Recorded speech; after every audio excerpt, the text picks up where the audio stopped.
भाई ने भाई तुम लोग फोटो दिया था, देख सकते हैं आप।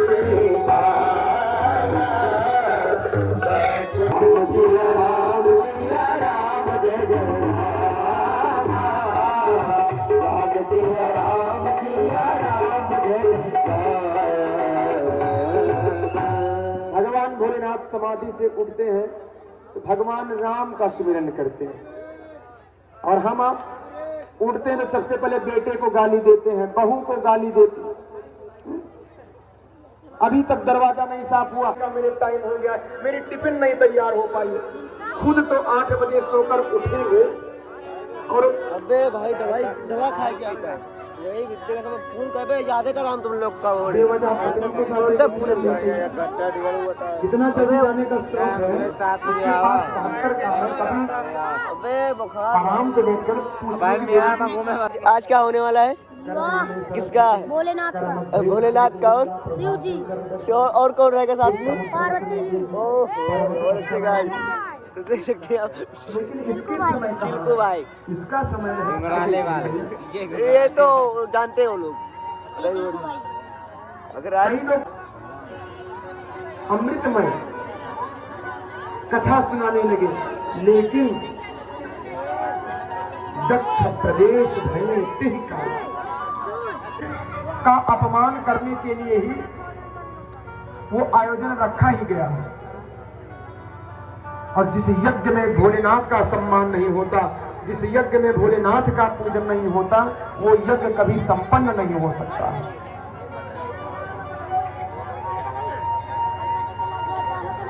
दक्ष प्रजापति एक अलग रणनीति खेल दिया। जो सती मैया की और बहनें थी, उनको अलग से अतिरिक्त पैसा दे करके कहा आप निमंत्रण में मेरे यहाँ आना, लेकिन जब आना तो कैलाश की ओर से आना, अपने हेलीकॉप्टर के ऊपर से उसको गड़गड़ गड़गड़ करते हुए निकाल कर ले आना। वो देखिए तुमको भी कहाँ जा रही हो, तब वो अपने पति से पूछेंगे, तब पति तुम्हारा सब बताएगा। इधर भगवान भोलेनाथ कथा सुना रहे हैं। कथा जैसे शुरू किया वैसे उनकी जो और बहनें थी ऊपर से हेलीकॉप्टर से चली जा रही थी, ऊपर से हाय सती मैं जा रही हूँ, तुम नहीं आओगी। अब भैया कथा में फिर कहा किसका मन, जैसे आप लोग भी हेलीकॉप्टर की आवाज सुनिया तो आप सब ऊपर देखने लगे, यहाँ हेलीकॉप्टर कहाँ से आ गया।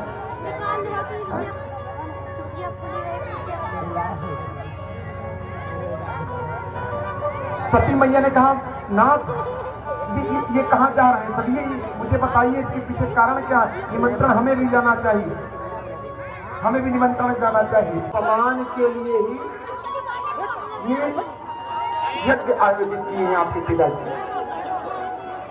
कहा मेरे पिताजी आपका अपमान, भला एक ससुर अपने दामाद का अपमान क्यों करेगा। भोलेनाथ ने कहा देवी जी मैं आपको एक घटना सुनाता हूँ। जब ये प्रधानमंत्री बनाए गए थे दक्ष प्रजापति, तब देश में इनकी कोई बात, प्रधानमंत्री बनने की मंगल बधाई।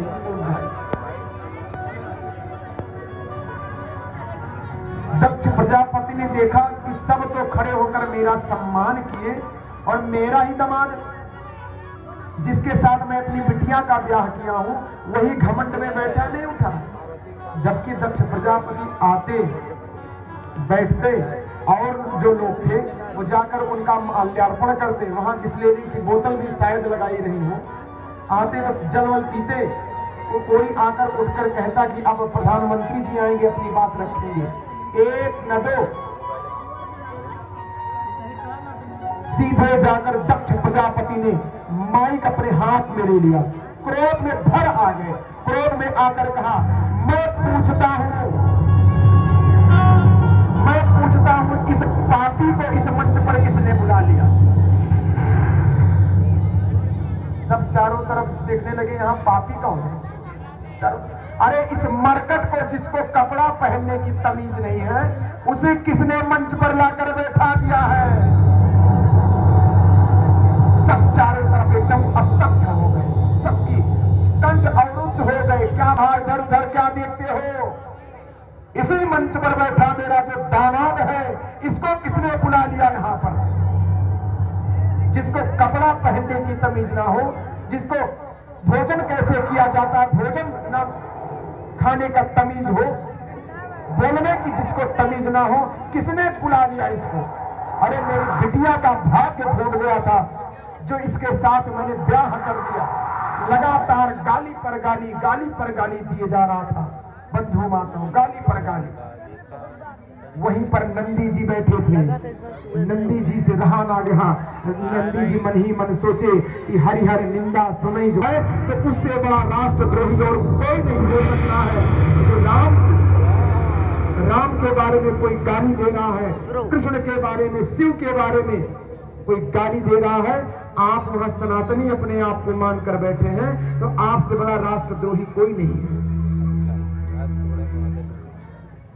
नंदी जी से रहा ना गया, नंदी जी उठना चाहे, भोलेनाथ ने हाथ पकड़कर दबा दिया। नंदी जी चिंता मत करो यार, बैठो। अरे ससुराल की गाली है, कोई ससुराल जब पहली बार जाता है तब एक खिचड़ी पर उसको गाली मिल जाती है, हमको खिचड़ी पर नहीं मिल पाई थी, बाद में दे रहे हैं, इसमें दिक्कत क्या बात। लेकिन दक्ष प्रजापति रुकने का नाम ही ना ले, लगातार गाली पर गाली, गाली पर गाली। लेकिन जैसे कि उसके बाप को गाली दे, एक बार सुनेगा, दो बार सुनेगा, तीसरी बार खड़ा हो जाएगा। नंदी जी से रहा नहीं गया, नंदी जी खड़े हो गए। कहा इतनी देर से तो टाव टाव टाव टाव लगातार बोले जा रहा है, श्राप देता हूं तेरा सर बगरे का होगा। जैसे श्राप दिया उधर से फिर नंदी जी खड़े हो गए। ए पंडित जी, आप क्यों बीच में बोल दी? आपको इतनी दिक्कत क्या? दक्ष जी तो नहीं। आज के बाद जो भी ब्राह्मण पता है दक्षिणा के चक्र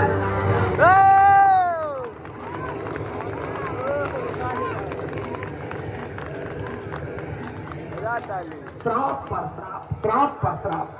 भगवान भोलेनाथ बैठे बैठे सोच रहे हैं ये सम्मान समारोह चल रहा है कि श्राप समारोह चल रहा है? चल क्या रहा है? भोलेनाथ माताओं बंधुओं, सती मैया जल करके मर गई पति के लिए। मैं जल रही थी उस समय किसी को नहीं याद कर रही थी, सती मरते समय किसको याद कर रही थी पता है?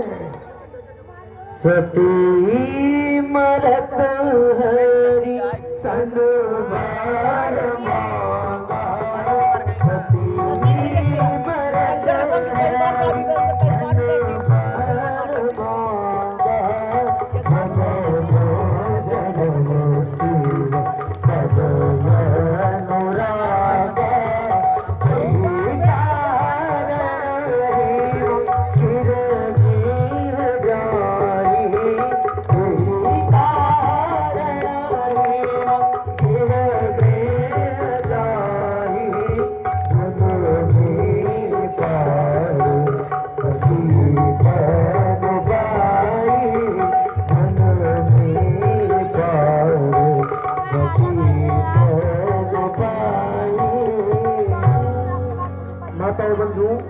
कथा को थोड़ा फास्ट समझिएगा, समय कम है, भगवान शिव का विवाह कराना है। सती मैया जल रही थी, जलते जलते भगवान शिव से एक ही वरदान मांगा कि जन्म जन्म आपके चरणों से प्रीति बनी रहे। यही सती मैया अगले जन्म में चल करके हरिद्वार की तरफ बढ़ते चले गए, कनखल की ओर होते हुए सीधे जहां पर दक्ष प्रजापति यज्ञ रचा रहा था। रास्ते में वीरभद्र को भूत प्रेत मिले, कहा नाथ सती मैया जल रही थी, मैं उनको बचाने का प्रयत्न किया तो वहां के ब्राह्मणों ने, अग्नि के दूतों ने मुझे बहुत पीटा है। सबने कहा मेरे साथ चलो, जितने लोग बैठे हो कमर सीधी करके बैठो। चप्पे चप्पे पर भूत आकर बैठ गए। यदि कोई अपने अपने आसन से हिला तो 12 बजे भूत आएंगे, पूछेंगे क्या कर रहे थे कथा में आप। इसलिए सावधान होकर वीरभद्र सीधे यज्ञशाला में पहुंच गए जहां पर दक्ष प्रजापति यज्ञ कर रहा था। एक न तो वीरभद्र ने सीधे दक्ष प्रजापति की गर्दन को पकड़ा, गर्दन को काटा नहीं, जैसे कद्दू पकड़कर तोड़ लिया जाता है, वैसे वीरभद्र ने दक्ष की गर्दन को पकड़कर उखाड़ लिया और यज्ञ कुंड में डाल दिया। जब यजमाने मारा गया भैया तो यज्ञ कैसे? वीरभद्र खड़े थे, तीनों जितने ब्राह्मण थे सब खड़े हो गए एकदम शांत। भूतों से पूछे वीरभद्र, ये लंबी दाढ़ी वाले पंडित जी भृगु जी, जब मैया जल रही थी तब ये क्या कर रहे थे? भूतों ने कहा सरकार, जब मैया जल रही थी ये अपनी दाढ़ी पर हाथ फेर रहे थे, हाथ फेरे जा रहे थे। वीरभद्र ने एक मुक्का मारा पति सी, उनका जैसे सीताराम, वीरभद्र दौड़ कर गए, उनकी दाढ़ी को पकड़कर खींच लिया, बिना दाढ़ी मूछ के हो गए। कहा ये भग नाम का ब्राह्मण क्या कर रहा था? कहा जब मैया जल रही थी तो ये आंख मटका रहा था मैया को देखकर। वीरभद्र ने दोनों उंगली को डालकर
बारात में है, चल रहे हैं हम लोग, देखो बने हुए यहाँ पर बाराती हम लोग आए, बाराती है, देख सकते हैं आप। हम लोग 3 लोग बाराती लोग हैं, हम तीनों बारात शंकर भगवान यहाँ पे आप देख सकते हैं। प्रभु जी प्रणाम। चल रहे हैं, चल रहे हैं पीछे नाचते चलना है, नाचते पर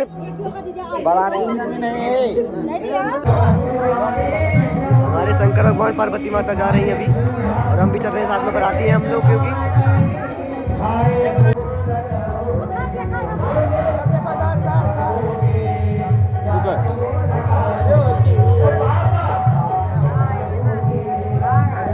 बस बारात कुछ ही क्षणों में निकलने वाली है। आप देख सकते हैं यहाँ पर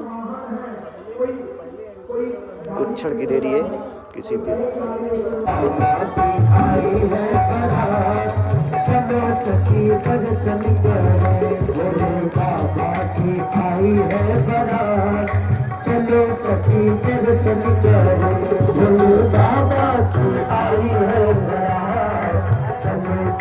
दर्शन करो। बोले बाबा की आई है बारात, चलो सखी दर्शन करें। ब्रह्मा भी आए, विष्णु भी आए, ब्रह्मा भी आए, विष्णु भी आए, विष्णु भी आए, समान देव से पर होती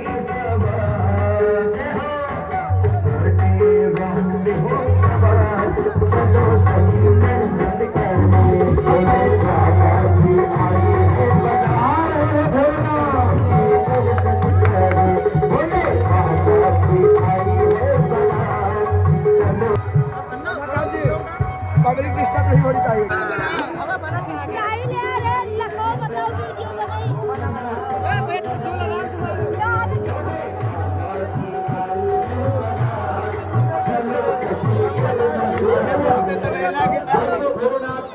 भूत भूत है ये भूत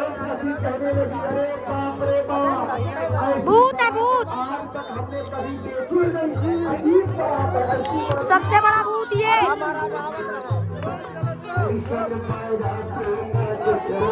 भूत सीता जी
पार्वती मैया को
भर में कैसे बदलते हैं रिश्ते हो, पल भर में कैसे बदलते हैं रिश्ते, अब तो हर अपना अपना लगता है। जैसे इसलिए अंतिम में हम सब चलते कैलाश की ओर, भोलेनाथ मानो कैलाश की ओर पहुंच गए हैं, तो झूमते हुए कैलाश पर जितने भक्त हैं सब ऐसे कोहरा छा गया है। वो मायन भोलेनाथ भैरो बाबा हो,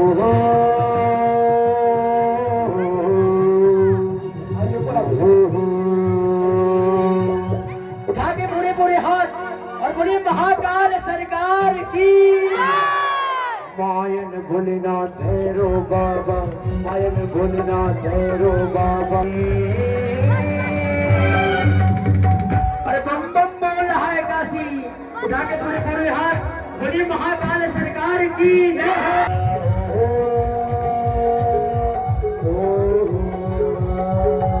मायन भोलेनाथ भैरो बाबा, मायन भोलेनाथ भैरो बाबा, कोई यहाँ ना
बोल रहा है काशी, बम बम बोल रहा है काशी, बम बम बोल रहा है काशी, बम बम बोल रहा है काशी। चाहे अमीर हो चाहे गरीब हो,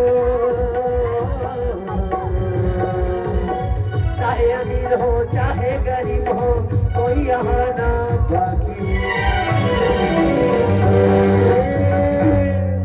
उठा के पूरे पूरे हाथ बोलिए महाकाल सरकार की।